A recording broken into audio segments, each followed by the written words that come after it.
ಸ್ನೇಹಿತರೆ, ಇವತ್ತು ನಾನು ನಿಮಗೆ ಒಂದು ವಿಶಿಷ್ಟವಾದಂತಹ ಧಾರ್ಮಿಕ ಸ್ಥಳಕ್ಕೆ ಕರ್ಕೊಂಡು ಹೋಗ್ತಾ ಇದ್ದೀವಿ. ಇವಾಗ ನಾನು ಮತ್ತು ನಮ್ಮ ಅಕ್ಕನ ಮಗ ಡಾಕ್ಟರ್ ಸಾಗರ್ ಅವರು ಈ ಒಂದು ಸ್ಥಳವನ್ನು ನೋಡಲು ಇವಾಗ ಸ್ಕೂಟಿ ಮೇಲೆ ಹೋಗ್ತಾ ಇದ್ದೀವಿ. ಇವತ್ತು ಏನಪ್ಪ ಅಂತಂದರೆ ಮೊದಲಿಗೆ ನೀವೆಲ್ಲರಿಗೂ ರಾಮನವಮಿಯ ಶುಭಾಶಯಗಳು. ಇವತ್ತು ರಾಮನ ಜನ್ಮದಿನ, ಹಾಗಾಗಿ ಇವತ್ತು ಯಾವುದಾದ್ರೂ ಒಂದು ಪವಿತ್ರ ಸ್ಥಳವನ್ನು ನಿಮಗೆ ತೋರಿಸ್ಬೇಕಂತೇಳಿ ಅಂದ್ಕೊಂಡು ಇವತ್ತು ನಾವು ಎಲ್ಲಿದ್ದೀವಿ ಅಂತಂತಂದರೆ ಚಿನ್ನದ ನಾಡು ಅಂಥೇಳಿ ಪ್ರಸಿದ್ಧವಾದಂತಹ ಸ್ಥಳ ಕೋಲಾರ. ಈ ಕೋಲಾರದಲ್ಲಿ ದಕ್ಷಿಣದ ಗಂಗೆ ಅಂತೇಳಿ ಹೆಸರುವಾಸಿಯಾಗಿರ್ತಕ್ಕಂತಹ ಈ ಒಂದು ಸ್ಥಳಕ್ಕೆ ಇವತ್ತು ನಾನು ನಿಮ್ಗೆ ಕರ್ಕೊಂಡು ಹೋಗ್ತಾ ಇದ್ದೀನಿ. ಅತ್ಯದ್ಭುತವಾದಂತಹ ಪ್ಲೇಸ್ ಇದೆ. ನೋಡಮ್ಮ ಯಾವ ಥರ ಅಡ್ವೆಂಚರ್ ಆಗ್ತದೆ ಅಂಥೇಳಿ. ನೀವು ಸಹ ಈ ಒಂದು ವ್ಲಾಗಲ್ಲಿ ನನ್ನ ಜೊತೆ ಹಾಗೆ ಅಂತ ಹೇಳುತ್ತಾ ಬನ್ನಿ.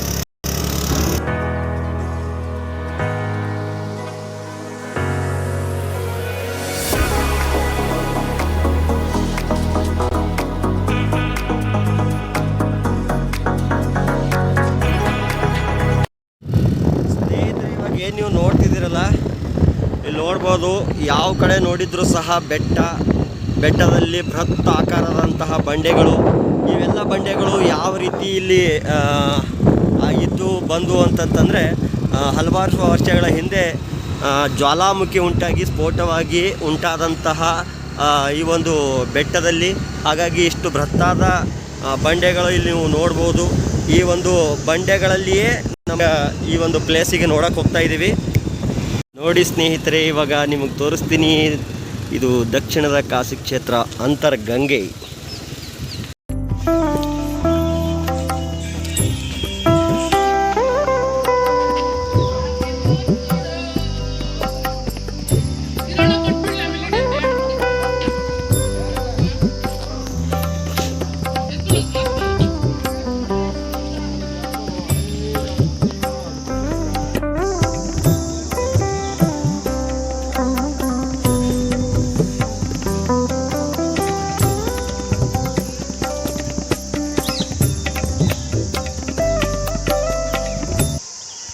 ಸ್ನೇಹಿತರೆ, ಇವಾಗ ನಾವೇನದು ದಕ್ಷಿಣದ ಕಾಶಿ ಅಂತರ್ಗಂಗೆ ಇದಲ್ಲ, ಈ ಅಂತರ್ಗಂಗೆನ ನೋಡ್ಲಿಕ್ಕೆ ಆ್ಯಕ್ಚುಲಿ ಎಲ್ಲಿಂದ ನೋಡಿ ಹತ್ಕೊಂಡು ಈ ಥರ ಮೆಟ್ಟಿಲಿವೆ. ಈ ಮೆಟ್ಟಿಲುಗಳನ್ನು ಏರ್ಕೊಂಡು ಬಂದಿದ್ದೀವಿ. ತುಂಬ ಮಜಾ ಬರ್ತಿದೆ. ಬಿಸಿಲು ಜಾಸ್ತಿ ಆಗ್ತಿದೆ, ಆದರೂ ಸಹ ಉತ್ಸಾಹ ಏನು ಕಡಿಮೆ ಇಲ್ಲ. ಈ ಒಂದು ಟ್ರೆಕ್ಕಿಂಗ್ ಮಾಡೋಣ. ಅತ್ಯದ್ಭುತವಾದಂತಹ ಈ ಒಂದು ಟ್ರೆಕ್ಕಿಂಗ್ ಹೇಗಾಗ್ತಿದೆ ಅಂತಂದರೆ ಇಲ್ಲೆಲ್ಲ ನೋಡ್ಬೋದು ಭಾಳಷ್ಟು ಕೋತಿಗಳು ಸಹ ಇವೆ. ನೀವೇನಾದರೂ ತಿಂಡಿ ತಿನಿಸುಗಳನ್ನು ತಂದರೆ ಭಾಳ ಜೋಪಾನ ಇರಬೇಕಾಗ್ತದೆ. ಯಾಕಂತಂದರೆ ಯಾವಾಗ ಬೇಕು ಅವಾಗ ಅವು ಕಸ್ಕೊಂಡು ಹೋಗ್ತಕ್ಕಂತಹ ಎಲ್ಲ ಇದರಲ್ಲಿ ಇರ್ತಾವೆ.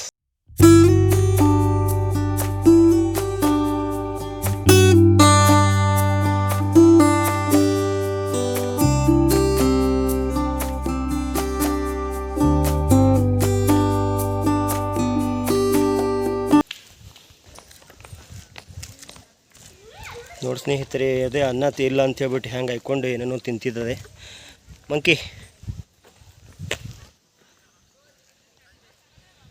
ಇವಾಗ ಇನ್ನೊಂದು ಪಾಯಿಂಟ್ ಅದ, ಆ ಪಾಯಿಂಟ್ ಯಾವುದಂತೇಳಿ ನಿಮ್ಗೆ ತೋರಿಸ್ತೀವಿ.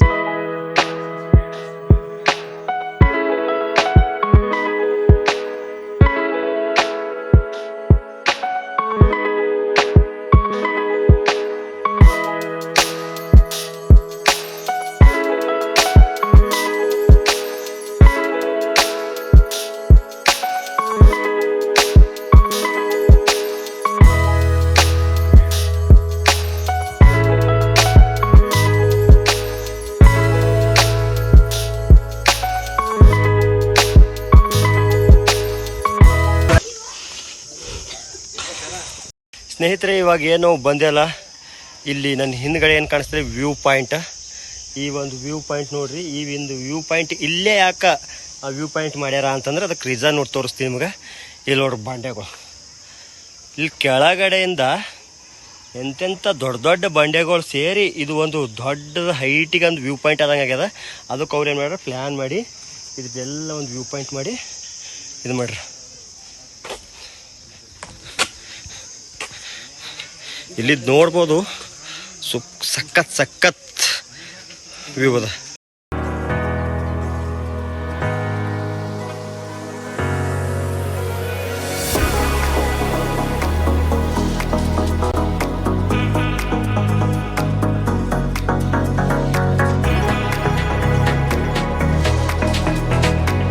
ಸ್ನೇಹಿತರೆ, ಇವಾಗ ನೀವು ನೋಡ್ಬೋದು ಈ ಒಂದು ದಕ್ಷಿಣದ ಗಂಗೆ ಈ ಒಂದು ದೇವಸ್ಥಾನಕ್ಕೆ ಇವಾಗ ನಾವು ಹೋಗ್ತಾ ಇದ್ದೀವಿ. ದೇವಸ್ಥಾನಕ್ಕೆ ಹೋಗ್ಬೇಕಂತಂದರೆ ಹಲವಾರು ಮೆಟ್ಟಿಲುಗಳು ಸಹ ಇವೆ.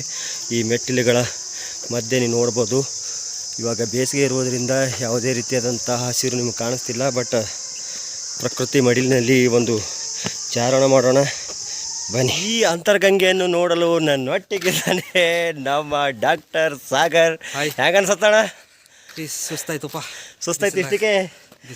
ಅದಕ್ಕೆ ಅಂತಾರಣ ಒಡ್ಯಾಡೋದೆಲ್ಲ ಇಂಜೆಕ್ಷನ್ ಮಾಡ್ದಂಗಲ್ಲ, ಫಿಟ್ ಇರಬೇಕು. ಅಂದ್ರೂ ಫಿಟ್ನ ಅಣ್ಣ ಪೂರ ನಮ್ಮ ಜೊತೆ ಇದು ಖತರ್ನಾಕ ಚಾರಣ ಮಾಡ್ಲತ್ತಾನ. ಮಸ್ತ್ ಹೆಂಗೆ ಅನ್ಸತ್ತಣ್ಣ ಕೋಲಾರ ನೋಡಿದ್ರೆ ನನಗೆ ಒಂಥರ ಬಸವಕಲ್ಯಾಣ ಫೀಲ್ ಆಲತ್ತ. ನಿಂಗೆ ಅನಿಸ್ತದ? ಕೋಲಾರ ಭಾಳ ನೈಸ್ ಹಿಸ್ಟಾರಿಕಲ್ ಪ್ಲೇಸ್ ಅದ. ಆರಾಮ್ ಎಂಜಾಯ್ ಮಾಡ್ಬೋದು. ನಿನ್ನ ಕೋಟಿಲಿಂಗೇಶ್ವರ ನೋಡಿದೆವು, ಮಸ್ತ್ ಇತ್ತು. ಇವತ್ತು ಅಂತರ್ಗಂಗೆ, ಸಂಜೆಗೆ ಬೇರೆ ಸೋಮೇಶ್ವರ ದೇವಸ್ಥಾನ ಅವೆಲ್ಲ ನೋಡಿ. ಏನಣ್ಣ ಅಂತರ್ಗಂಗೆದು ಏನಾದರೂ ಒಂದು ಸ್ಪೆಷಲ್ ವಿಶೇಷತೆ ಏನದ? ವಿಶೇಷತೆ ಅಂದ್ರೆ ಅದೇ ಇಲ್ಲ, ಅಂತರ್ಗಂಗೆನ 24x7 ವರ್ಷ ಇಡೀ ನೀರು ಬರ್ತಾನೆ ಇರ್ತದೆ. ಯಾವ ಇರಲಿ ಏನೇ ಇರಲಿ, ಆ ನೀರು ಎಲ್ಲಿಂದ ಬರ್ತಾ ಇದೆ, ಎಲ್ಲಿಂದ ಏನಾಗ್ತದೆ ಯಾರಿಗೂ ಗೊತ್ತಿಲ್ಲ. ಅದ್ರ ಮೂಲ ಯಾರಿಗೂ ಗೊತ್ತಿಲ್ಲ. ಎಂಥ ವಿಶೇಷತೆ ಅಷ್ಟೇ.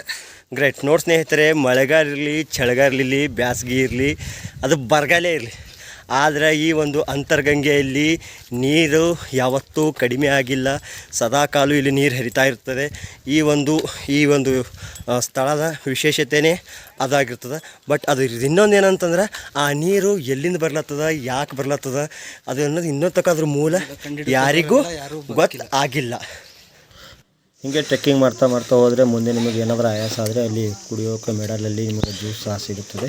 ಇಲ್ಲಿ ನೀವು ನೋಡ್ಬೋದು, ಅತಿಯಾದ ಹಸಿವಿನಿಂದಾಗಿ ಕೋತಿಗಳು ಸಾಯುತ್ತಿರುವುದರಿಂದ ಸ್ಥಳೀಯರಾಗಲಿ ಅಥವಾ ಇಲ್ಲಿ ಬರ್ತಕ್ಕಂಥ ಪ್ರವಾಸಿಗಳಾಗಲಿ ಕೋತಿಗಳಿಗೆ ಆಹಾರವನ್ನು ಕೊಡುವುದಕ್ಕೋಸ್ಕರ ಅಲ್ಲಲ್ಲಿ ಬಾಳೆಹಣ್ಣುಗಳನ್ನು ಇಟ್ಟು ಅವುಗಳಿಗೆ ತಿನ್ನಲು ಆಹಾರವನ್ನು ಕೊಡುತ್ತಿದ್ದಾರೆ. ಇದು ಎಲ್ಲ ಪ್ರವಾಸಿಗಳಾಗಲಿ ಅಥವಾ ಅಲ್ಲಿನ ಸ್ಥಳೀಯರಾಗಲಿ ಕೋತಿಗಳ ಉಳಿವಿಗಾಗಿ ಅವರು ಮಾಡಿರುವಂತಹ ಕಾರ್ಯ ಅತ್ಯಂತ ಶ್ಲಾಘನೀಯ. ನೀವು ನೋಡ್ಬೋದು ಇಲ್ಲಿ ಕೋತಿಗಳು ಬಹಳಷ್ಟಿವೆ. ಅದೇ ರೀತಿಯಾಗಿ ಏನು ಮಾಡ್ರೆ, ಪಕ್ಷಿಗಳಿಗೂ ಸಹ ಇಲ್ಲಿ ನೀರುಗಳನ್ನು ಅವರು ಇಟ್ಟಿದ್ದಾರೆ.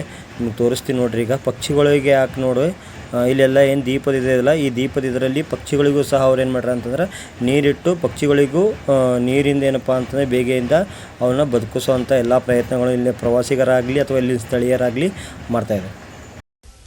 ಸ್ನೇಹಿತರೆ, 6 ಸಲ ಸೋತ್ರೂ RCBನೇ, 60 ಸಲ ಸೋತ್ರೂ RCBನೇ. ಈ ಸಲ ಕಪ್ ನಮ್ಮದೇ ಅಂತಕ್ಕಂಥ ಸ್ಲೋಗನ್ ನೀವು ಎಲ್ಲೋ ಕೇಳಬಹುದು. RCB ಕ್ರೇಜ್ ಹೆಂಗದ ಅಂತಂದ್ರೆ ನೀವು ಎಲ್ಲೋದ್ರೂ RCB ಕ್ರೇಜ್ ಮರೆಯೋಕ್ಕೆ ಚಾನ್ಸೇ ಇಲ್ಲ. ನಿಮಗೆ ಈ ಒಂದು ಅಂತರ್ಗಂಗೆಯಲ್ಲಿ ಸಹ RCB ಕ್ರೇಜ್ ಹೆಂಗದ ಅಂತ ತೋರಿಸ್ತೀನಿ ಬನ್ನಿ. ನಿಮಗೆ ನಾ ವಾಪಸ್ ಹಿಂಗೆ ಹಿಡಿದೀನಿ, ಕ್ಯಾಮ್ರಾ ಕಾಣಿಸಾಗಿದೆ. ಬಟ್ RCB ಇಲ್ಲಿ ನೋಡ್ರಿ, ಅಂತರ್ಗಂಗೆಯಲ್ಲಿ ಸಹ RCB ಕಿಂಗ್ ಅದಂತೇಳಿ RCB ಅಭಿಮಾನಿಗಳು ಬರ್ದಾಗ್ಯಾರ. ಇದರ ಅರ್ಥ ಏನು? ಎಷ್ಟು ಸಲ ಸೋತ್ರು ನಮಗೆ ಏನು ಸಮಸ್ಯೆ ಇಲ್ಲ.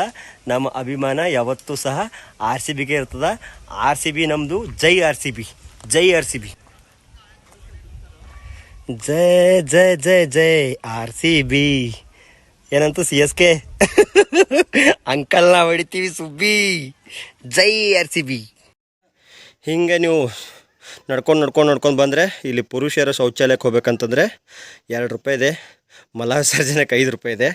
ಅದೇ ರೀತಿಯಲ್ಲಿ ಮಹಿಳೆಯರಿಗೂ ಸಹ ಶೌಚಾಲಯದ ವ್ಯವಸ್ಥೆ ಅಚ್ಚುಕಟ್ಟಾಗಿ ಮಾಡಿದ್ದಾರೆ. ಸ್ನೇಹಿತರೆ, ಇವಾಗ ಏನು ಟ್ರೆಕ್ಕಿಂಗ್ ಅಂತ ಹೇಳ್ತಿದ್ದಿಲ್ಲ, ಇಷ್ಟು ತನಕ ನಾವು ಈ ಥರ ರೋಡಿಂದ ಬಂದು ಈ ಥರ ರೋಡಿಗೆ ಹೋದರೆ ಇಲ್ಲೇ ನಿಮ್ಗೆ ಅಂತರ್ಗಂಗೆ ಸಿಗ್ತದೆ. ಆದರೆ ನೀವು ಟ್ರೆಕ್ಕಿಂಗ್ ಮಾಡ್ಬೇಕಂತಂದ್ರೆ ಇಲ್ಲೇನು ಕಾಣಿಸ್ತಿದೆ ನೋಡಿ, ಅಂತರ್ಗಂಗೆ ಚಾರಣ ಪಥ ಪ್ರವೇಶ ದ್ವಾರ ಅಂತೇಳಿ. ಇದ್ರ ಒಳಗಡೆಯಿಂದ ನಾವು ಒಳಗಡೆ ಹೋದರೆ ಈ ಒಂದು ಬೆಟ್ಟ ಗುಡ್ಡಗಳ ಮಧ್ಯದಲ್ಲಿ ಏನಪ್ಪ ಅಂತಂದ್ರೆ ನಾವು ಟ್ರೆಕ್ಕಿಂಗನ್ನು ಮಾಡುತ್ತಾ ಮುಂದೆ ಹೋಗ್ಬೋದು. ನೋಡಿ, ಈ ಥರ ಇದೆ. ಈ ಕಡೆಯರ ಹೋಗ್ಬೋದು, ಈ ಕಡೆಯರ ಹೋಗ್ಬೋದು. ಒಟ್ಟಾರೆಯಾಗಿ ಇಲ್ಲಿ ಯಾರಿಗೆ ಈ ಹಾದಿ ಗೊತ್ತಿರ್ತಲ್ಲ, ಈ ಒಂದು ಸ್ಥಳೀಯರು ಅವ್ರ ಜೊತೆ ಹೋಗಿದ್ರೆ ಒಳ್ಳೆಯದು. ಯಾಕಂದರೆ ಭಾಳ ಒಳಗಡೆ ಕೋತಿಗಳಾಗಲಿ ಏನೇನೋ ಅರ್ಥ ಅಂತ ಗೊತ್ತಾಗಲ್ಲ. ಹಾಗಾಗಿ ಇಲ್ಲಿಂದ ಟ್ರೆಕ್ಕಿಂಗ್ ಮಾಡ್ಬೇಕಂತಂದ್ರೆ ನೀವು ಯಾವುದಾದ್ರೂ ಇಲ್ಲಿ ಪರಿಚಯ ಇರ್ತಕ್ಕಂತಹ ವ್ಯಕ್ತಿ ಕರ್ಕೊಂಡು ಹೋಗಿ ಟ್ರೆಕ್ಕಿಂಗ್ ಮಾಡಬೇಕು. ನನಗೂ ಟ್ರೆಕ್ಕಿಂಗ್ ಮಾಡ್ಬೇಕಂತ ಭಾಳ ಆಸೆ ಇತ್ತು. ಆದರೆ ಏನು ಮಾಡಮಿ, ಭಾಳ ಬಿಸಿಲದ. ಈ ಒಂದು ಬಿಸಿಲಲ್ಲಿ ಟ್ರೆಕ್ಕಿಂಗ್ ಮಾಡ್ಬೇಕಂತಂದ್ರೆ ಭಾಳ ಕಷ್ಟ ಅದ. ಹಾಗಾಗಿ ಈ ಟ್ರೆಕ್ಕಿಂಗ್ ಈ ಕಡೆಯಿಂದ ಹೋಗೋದೇ ನಾವು ಏನು ಮಾಡ್ತೀವಿ ಅಂತಂದ್ರೆ ಡೈರೆಕ್ಟಾಗಿ ಮೆಟ್ಲನ್ನು ಹತ್ಕೊಂಡು ಅಂತರ್ಗಂಗೆ ಏನದಲ್ಲ ಆ ಅಂತರ್ಗಂಗೆ ನಿಮ್ಗೆ ತೋರ್ಸಕ್ಕಂತ ಎಲ್ಲ ಪ್ರಯತ್ನ ಮಾಡ್ತೀನಿ. ಮತ್ತೆ ಯಾವತ್ತಾದ್ರೂ ಒಂದ್ಸಲ ಟೈಮ್ ಸಿಕ್ಕರೆ ಇಲ್ಲಿ ಅವಶ್ಯವಾಗಿ ಇಲ್ಲಿ ಬಂದು ಟ್ರೆಕ್ಕಿಂಗ ಪಕ್ಕಾ ಮಾಡ್ತೀನಿ. ಸ್ನೇಹಿತರೆ, ಇವಾಗ ನಾವು ಆಲ್ಮೋಸ್ಟ್ ಏನು ಅಂತರ್ಗಂಗೆ ಏನು ಬೀಳ್ತಲ್ಲ ಅದ್ರ ಹತ್ತಿರದಲ್ಲೇ ಇದ್ವಿ ನೋಡಿ. ವಾವ್, ಎಂಥ ಅದ್ಭುತವಾದಂಥ ಪ್ರಕೃತಿ ಸೌಂದರ್ಯ. ಬನ್ನಿ ಮಂಕಿ, ಹಲೋ, ಹಾಯ್, ಏನು ಮಾಡ್ತಿದ್ದೀ? ನೋಡಿ ಸ್ನೇಹಿತರೆ, ಇದು ದಕ್ಷಿಣದ ಕಾಶಿ ಅಂತೆ ಹೆಸರುವಾಸಿಯಾಗಿರ್ತಕ್ಕಂಥ ಅಂತರ್ಗಂಗೆ. ಇಲ್ಲಿ ಏನು ಕಾಣಿಸ್ತಿದೆ ನೋಡಿ, ಇಲ್ಲಿ ಅಂತರ್ಗಂಗೆಯ ಏನು ಜಲ ಇಲ್ಲಿ ಸದಾಕಾಲ ಇಲ್ಲಿ ಹರಿಯುತ್ತದಲ್ಲ, ಈ ಒಂದು ಜಾಗದಲ್ಲಿ ಇದು ಒಂದು ಪುಷ್ಕರಣಿ. ಇಲ್ಲಿ ಜಾಸ್ತಿ ನೀರು ಬಂದರೆ ಇಲ್ಲೆಲ್ಲ ನೀರುಗಳು ಸ್ಟೋರ್ ಆಗಿಬಿಟ್ಟು ಇಲ್ಲೆಲ್ಲ ಜನ ಇಲ್ಲಿ ಬಂದು ಸ್ನಾನ ಮಾಡಿದರೆ ಅವರಲ್ಲಿರ್ತಕ್ಕಂತಹ ಯಾವುದೇ ರೋಗ ರುಜಿನಗಳಿರಲಿ ಅವೆಲ್ಲವೂ ಸಹ ವಾಸಿ ಆಗ್ತಾವಂತಕ್ಕಂತಹ ಒಂದು ನಂಬಿಕೆ. ಹಾಗಾಗಿ ಜನ ಮೊದಲಿಗೆ ಈ ಒಂದು ಪುಷ್ಕರಣಿಯಲ್ಲಿ ಹೋಗಿ ಸ್ನಾನ ಮಾಡ್ಕೊಂಡಿನೇ ಅವ್ರು ಹೋಗಿ ಕಾಶಿ ವಿಶ್ವೇಶ್ವರ ಸ್ವಾಮಿ ದೇವಾಲಯಕ್ಕೆ ಏನು ಮಾಡ್ತಾರಪ್ಪ ಅಂತಂದ್ರೆ ಪೂಜೆಯನ್ನು ಸಲ್ಲಿಸ್ತಾರೆ. ನಿಮಗೆ ಇವಾಗ ತೋರಿಸ್ತೀನಿ. ನಂದಿ ಏನಿದೆಲ್ಲ, ನಂದಿ ಬಾಯಿಯಿಂದ ಸದಾಕಾಲ ನೀರು ಹರಿತಾ ಇರ್ತಾ ಆ ಒಂದು ಸ್ಥಳಕ್ಕೆ ಹೋಗೋಣ, ಬನ್ನಿ.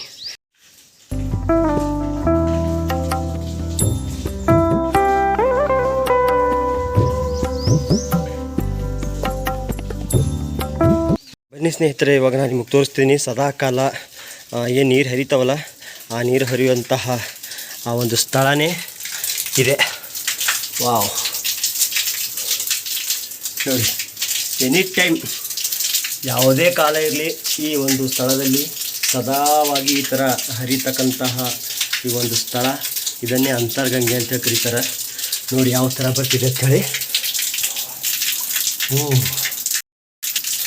ನೈಸ್. ಈ ನೀರೇನು ಮಾಡ್ತಾರಪ್ಪ ಅಂತ ಬಾಟ್ಲಿ ಆಗಲಿ ಎಲ್ಲ ಆಗಲಿ ತೊಗೊಂಡು ಹಿಡ್ಕೊಂಡು ಹೋಗಿ ಪ್ರಸಾದ ಅಂತೇಳಿ ಸ್ವೀಕಾರ ಮಾಡ್ತಾರೆ. ಇವಾಗ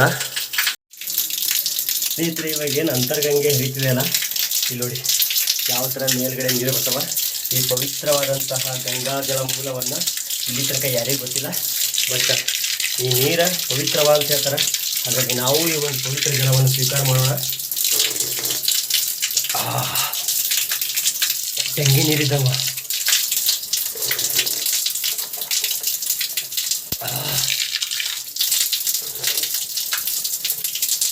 ಎಷ್ಟು ಸ್ವೀಟ್ ನೀರವ ಹೇಳಕ್ಕೆ ಹೋಗ್ಬೋದು, ಅಷ್ಟು ಸ್ವೀಟು. ಯಾವುದೇ ತೆಂಗಿನ ನೀರಿಗೂ ಸಹ ಕಡಿಮೆ ಇಲ್ಲ, ಅಷ್ಟೊಂದು ಸ್ವೀಟ್ ಆದಂತಹ ನೀರು ನೋಡಿ.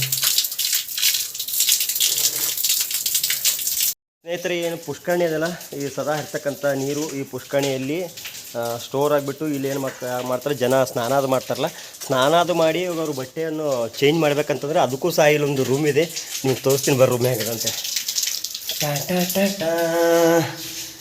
ವಾವ್, ನೋಡಿದಿರಲ್ಲ, ಈ ಒಂದು ಸ್ಥಳದಲ್ಲಿ ಬಂದುಬಿಟ್ಟು ಆರಾಮಾಗಿ ಡ್ರೆಸ್ಗಳನ್ನು ಚೇಂಜ್ ಮಾಡ್ಬೋದು. ಅದೇ ರೀತಿ ಇಲ್ಲೊಂದು ಕನ್ನಡಿಯೂ ಸಹ ಇದೆ. ಈ ಮುಖ ಚೆನ್ನಾಗಿ ಕಾಣಿಸ್ತಿದೆಯೋ ಇಲ್ವೋ ಅಂತೇಳಿ ನೋಡ್ಕೊಳ್ಳೋಕೆ ಕನ್ನಡಿ ಸಹ ಇಲ್ಲಿ ಹಾಕ್ಯಾರ. ಎಂಥ ಅದ್ಭುತವಾದಂತಹ ಪ್ಲೇಸು, ನನಗಂತೂ ಭಾಳ ಅಂದ್ರೆ ಭಾಳ ಇಷ್ಟ ಆಗ್ಯದ. ನೋಡಮ್ ಈಗ ನಿಮ್ಗೆ ಆ ನಂದಿ ಬಾಯಿಂದ ನೀರು ಹೊಂಟು. ಸ್ನೇಹಿತರೆ, ಇವಾಗ ನಾವು ಎಲ್ಲಿಗೆ ಹೋಗ್ತಾ ಇದ್ದೀವಿ ಅಂತಂದರೆ, ಈಗೇನು ನಂದಿ ಬಾಯಿಂದ ಪವಿತ್ರವಾದಂಥ ಈ ಗಂಗಾ ಜಲ ಏನು ಬರ್ತಾವಲ್ಲ, ಆ ಒಂದು ಗಂಗಾ ನದಿ ಯಾವ ಥರ ಒಂದು ನಂದಿ ಬಾಯಿಯಿಂದ ಇಲ್ಲಿ ಕೆಳಗಡೆ ಬೀಳ್ತವೆ. ಈಗ ನಿಮಗೆ ಕೆಳಗಡೆ ತೋರಿಸಿದಿಲ್ಲ, ಈಗ ಅದು ಮೇಲ್ಗಡೆ ಯಾವ ರೀತಿ ನಂದಿ ಬಾಯಿಂದ ಬೀಳ್ತಾವೆ ಅಂತ ತೋರಿಸ್ತೀನಿ ಬನ್ನಿ.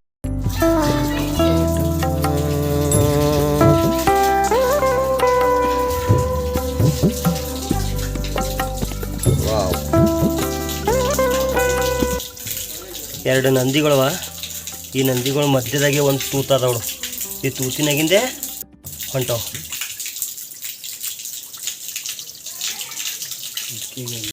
ನೋಡ್ರಿ ಗಂಗಾ ಜಲವನ್ನು ಯಾವ ರೀತಿ ಪ್ರಸಾದ ರೀತಿಯಲ್ಲಿ ಸ್ವೀಕಾರ ಮಾಡ್ತಿದ್ದಾನೆ ಡಾಕ್ಟರ್ ಸಾಗರ. ಅಣ್ಣ ಇವು ಖರೆ ನಂದಿ ಬಾಯ್ದಾಗ ಹೊಂಟವ, ಈ ಕಡೆ ಒಳಗಿನ ಹೊಂಟವ ಇವು ನೀರು? ಹಾಂ, ಒಳಗಿನ ಹೊಂಟವ, ಅಲ್ಲಿ ನಂದಿ ಇಲ್ಲ. ಬಟ್ ಇಲ್ಲಿ ನಂದಿ ಬಾಯ್ದಾಗಿನ ಹನಿ ಹನಿ ಕಡ್ಲೆ ತೋಕ ಅಲ್ಲಿದ್ದು ಬೀದ. ಅಂದ್ರೆ ಇದು ಯಾವ ಲೆಕ್ಕ ಇದು ಅಂತಿನ್ನ ಎಲ್ಲಿದ್ದಾನೆ ಇದ್ರ ದಿನ ಅತ್ತ ಇಲ್ಲ ಪತ್ತ ಇಲ್ಲ, ಇದ್ರ ಮೂಲೆ ಎಲ್ಲ ನಂಬದು ತಿಳಿಯಲ್ಗ್ಯದ ಅಂತಂದ್ರೆ ಸಾಮಾನ್ಯ ಮಾತಿಲಿದು. ಮತ್ತೆ ಹಚ್ಬೇಕಾಗ್ತದು, ಯಾರು ಹಚ್ತಾರೆ? ಹಚ್ಚೋಕ್ಕಾಗಲ್ಲ ಬಿಟ್ಟಿಗೆ ಈಸಿನ ಇದ್ರ ಜಲಮೂಲ ಯಾರದಂತೆ ಕಂಡು ಹಿಡಿಯೋಕ್ಕಾಗಿಲ್ಲ. ಮತ್ತೆ ಹಚ್ಬೋದಲ್ಲ, ಏನೂ ಇದಾಗಿಲ್ಲ. ಅಂದರೆ ಬದುಕಿಲ್ಲ. ಓ ಹಂಗೇನು. ಸ್ನೇಹಿತರೆ, ಯಾವ ಕಾಲದಲ್ಲಿ ಬರ್ರಿ, ಯಾವ ಸಮಯದಾಗ ಬರ್ರಿ, ನಿಮಗೆ ಬರಗಾಲಿಲ್ಲ ನೀರಿಲ್ಲ ಅಂತಂದ್ರೆ ಇಲ್ಲಿ ಬರ್ರಿ, ಎನಿ ಟೈಮ್ ಬರ್ರಿ. ಈ ಪವಿತ್ರವಾದಂತಹ ಗಂಗಾಜಲಿ ಅಂತರ್ಗಂಗೆ ನಿಮಗೆ ಸಿಗ್ತದೆ. ಓಕೆ, ಇದು ಅಂತರ್ಗಂಗೆ ಅಂತಂದ್ರೆ ಏನಂತ ಹೇಳಿ ನೀವು ಅಂದ್ಕೊಂಡ್ರೆ, ಇದು ಆಳದಿಂದ ಬರ್ತಕ್ಕಂಥ ನೀರು. ಈ ಆಳದಿಂದ ಬರ್ತಕ್ಕಂಥ ನೀರು ಇರೋದ್ರಿಂದ ಇದನ್ನು ಅಂತರ್ಗಂಗೆ ಅಂತ ಹೇಳಿ ಕರೀತಾರೆ.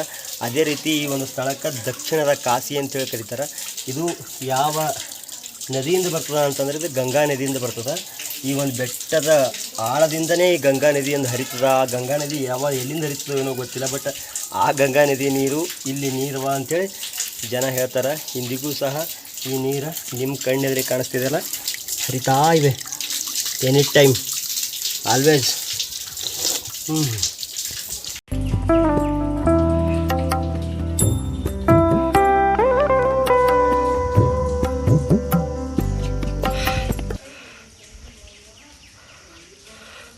ದಕ್ಷಿಣದ ಕಾಶಿ ವಿಶ್ವೇಶ್ವರಯ್ಯ ಸ್ವಾಮಿಯ ದೇವಸ್ಥಾನ. ಇವಾಗ ನೀವೇನು ನೋಡ್ತಿದ್ದೀರಲ್ಲ, ಇದೇ ಈ ಒಂದು ಅಂತರ್ಗಂಗೆಯಲ್ಲಿರ್ತಕ್ಕಂತಹ ಕಾಶಿ ವಿಶ್ವೇಶ್ವರ ಸ್ವಾಮಿಯ ಪವಿತ್ರವಾದಂಥ ದೇವಸ್ಥಾನ. ಈ ಒಂದು ದೇವಸ್ಥಾನದ ಆವರಣದಲ್ಲಿ ಇಲ್ಲಿ ಕಂಬ ಸಹ ನೋಡಿ. ಇಲ್ಲಿ ಎದುರುಗಡೆ ಒಂದು ಮುಂಭಾಗದಲ್ಲಿ ನಂದಿ, ಈ ಒಂದು ಎದುರುಗಡೆ ಏನು ದೇವಸ್ಥಾನ ಇದೆಯಲ್ಲ, ದೇವಸ್ಥಾನದ ಎದುರುಗಡೆನೇ ಈ ಒಂದು ನಂದಿ ವಿಗ್ರಹ ಇಲ್ಲಿ ಪ್ರತಿಷ್ಠಾಪನೆ ಮಾಡಿದ್ದಾರೆ. ಬನ್ನಿ, ನಿಮಗೆ ಒಳಗೆ ಯಾವ ಥರ ಇದೆ ಅಂತ ತೋರಿಸ್ತೀನಿ. ಆ್ಯಕ್ಚುಲಿ ಒಳಗೆ ಕ್ಯಾಮ್ರಾನ ಬಳಸಬಾರ್ದು ಅಂತ ಹೇಳ್ಯಾರ. ಅವಕಾಶವನ್ನು ಕೊಟ್ಟರೆ ನಿಮಗೆ ಒಳಗೆ ತೋರಿಸ್ತೀನಿ, ಇಲ್ಲಾಂದರೆ ಇಲ್ಲ.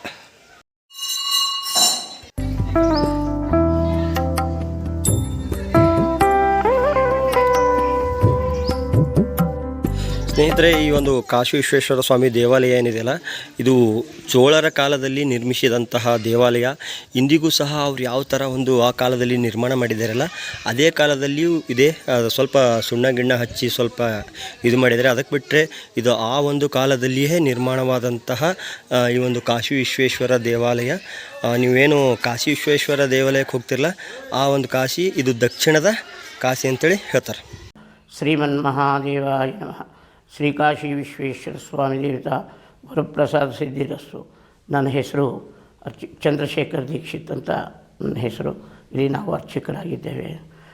ಇಲ್ಲಿ ಮೊದಲು ದ್ವಾಪರ ಯುಗದಲ್ಲಿ ಮುಚುಕುಂದ ಮಹರ್ಷಿಗಳು ಅಂತ ಇಲ್ಲಿ ಅವರು ತಪಸ್ಸು ಮಾಡ್ತಾ ಇರುವಂತಹ ಒಂದು ಸ್ಥಳ.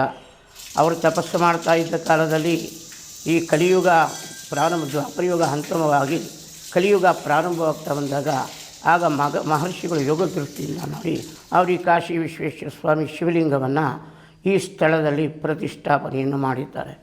ಆಗ ಪ್ರತಿಷ್ಠಾಪನೆ ಮಾಡಿದಾಗ ಈ ಸುತ್ತಮುತ್ತಲೂ ಯಾವುದು ಶುದ್ಧವಾದ ಗಂಗೆ ಅವರಿಗೆ ಯಾವುದು ಕಂಡು ಬರಲಿಲ್ಲ. ಆದ್ದರಿಂದ ಮಹರ್ಷಿಗಳು ಪ್ರತಿನಿತ್ಯ ಕಾಶಿಗೆ ಹೋಗಿ ಅಲ್ಲಿ ಸ್ನಾನವನ್ನು ಮಾಡಿ ಅಲ್ಲಿಂದ ಗಂಗೆಯನ್ನು ತೆಗೆದುಕೊಂಡು ಬಂದು ಪ್ರತಿನಿತ್ಯ ಸೂರ್ಯೋದಯವಾಗೋಷ್ಟರೊಳಗಾಗಿ ಇಲ್ಲಿ ಕಾಶಿ ವಿಶ್ವೇಶ್ವರ ಸ್ವಾಮಿಗೆ ಪಂಚಲಿಂಗಗಳಿಗೆ ಅಭಿಷೇಕವನ್ನು ಮಾಡ್ತಾಯಿದ್ದರು. ಇದೇ ತರಹ ಮಾಡ್ತಾ ಇರುವಾಗ ಒಂದು ದಿನ ಋಷಿಗಳು ಕಾಶಿಗೆ ಹೋದಾಗ ಅಲ್ಲಿಗೆ ಸ್ನಾನವನ್ನು ಮಾಡಿ ಗಂಗೆಯನ್ನು ತೆಗೆದುಕೊಳ್ಳೋದಕ್ಕೆ ಹೋಗ್ತಾರೆ. ಆಗ ಗಂಗಾದೇವಿ ಪ್ರತ್ಯಕ್ಷಳಾಗಿ, ಮಹರ್ಷಿಗಳೇ, ನೀವು ಪ್ರತಿನಿತ್ಯ ಇಷ್ಟು ದೂರದಿಂದ ದಕ್ಷಿಣ ತೀರದಿಂದ ಉತ್ತರ ತೀರಕ್ಕೆ ಬರ್ತೀರಲ್ಲ, ನೀವು ಇಷ್ಟು ದೂರ ಯಾತಕ್ಕೆ ಬರ್ತೀರಾ? ನೀವಿರೋ ಸ್ಥಳಕ್ಕೆ ನಾನೇ ಬರ್ತೀನಿ ಅಂತ ಆ ಗಂಗಾದೇವಿ ಮಹರ್ಷಿಗಳಿಗೆ ವಾಗ್ದಾನವನ್ನು ಕೊಡ್ತಾಳೆ. ಆ ಮಹರ್ಷಿಗಳು ಇಲ್ಲಿ ಬಂದು ನೋಡುವಾಗ ನಿಂಬೆಹಣ್ಣು, ಬೆತ್ತ, ಗಂಗೆ ಮೂರೂ ಶಿವಲಿಂಗದ ತಳಭಾಗದಿಂದ ಬರ್ತಾ ಇರುತ್ತೆ. ಅಂದಿನಿಂದ ಇಂದಿನವರೆಗೂ ಆ ಮಹರ್ಷಿಗಳು ಆ ನಿಂಬೆಹಣ್ಣು ಬೆತ್ತವನ್ನು ಕೈಗೆ ತೆಗೆದುಕೊಂಡು ಆ ಗಂಗೆಯನ್ನು ಶಿವಲಿಂಗದ ತಳಭಾಗದಲ್ಲೇ ಸ್ಥಾಪನೆಯನ್ನು ಮಾಡಿದ್ದಾರೆ. ಅಂದಿನಿಂದ ಇಂದಿನವರೆಗೂ ಈ ಗಂಗೆ ಅಂತರಗಂಗೆ ಅಂತ ಹೆಸರು ಬಂದಿದೆ ಸ್ವಾಮಿ. ಇದಕ್ಕೆ ಯಾವುದೇ ಒಂದು ಇದರಲ್ಲಿ ಎಷ್ಟು ಬೇಸಿಗೆ ಆಗಲಿ ಇದು ನಿಲ್ಲೋದಿಲ್ಲ, ಯಾರ ಕಣ್ಣಿಗೂ ಕಾಣೋದಿಲ್ಲ. ಆದ್ದರಿಂದ ಈ ಸ್ಥಳಕ್ಕೆ ಅಂತರಗಂಗೆ ಅಂತ. ನೋಡಿ, ನಮ್ಮ ಮಂಕಿಗಳು ಯಾವ ಥರ ಪ್ರೀತಿ ಪ್ರೇಮದಲ್ಲಿ ತೊಡಗಿದ್ದಾವೆ. ಮೂಕ ಪ್ರಾಣಿಗಳಲ್ಲಿ ಎಷ್ಟು ನಿಜವಾದ ಪ್ರೀತಿ ಅಡಗಿದೆ ಅಂತ ಹೇಳಿ ನೀವು ನೋಡ್ಬೋದು. ಇಲ್ಲಿ ಎಷ್ಟು ಒಂದಕ್ಕೊಂದು ಪ್ರೀತಿಪೂರ್ವಕವಾಗಿ ಅಪ್ಪಿಕೊಂಡು ತಬ್ಬಿಕೊಂಡು, ವಾವ್, ಈ ಒಂದು ದೃಶ್ಯ ನೋಡೋಕ್ಕೆ ನಿಜವಾಗ್ಲೂ ಭಾಳ ಅಂದರೆ ಭಾಳ ಆನಂದ ಆಗ್ಲತ್ತದ. ನೋಡಿ ಎಷ್ಟು ಪ್ರೀತಿ ಇದೆ ಅಂಥೇಳಿ ಎಲ್ಲದ್ರ ಮೇಲೆ. ನಾವು ಮನುಷ್ಯರಾಗಿ ನಮ್ಮಲ್ಲಿಯೇ ಹಲವಾರು ದ್ವೇಷಗಳನ್ನು ಇಟ್ಕೊಂಡಿರ್ತೀವಿ. ಆದರೆ ಈ ಮೂಕ ಪ್ರಾಣಿಗಳು ಎಷ್ಟು ಸ್ವಚ್ಛಂದ ಮನಸ್ಸಿನಿಂದ ಪ್ರೀತಿಯಿಂದ ಒಂದಾಗಿ ಜೀವನವನ್ನು ಮಾಡ್ತಾವೆ ಅಂಥೇಳಿ ನೋಡ್ರಿ.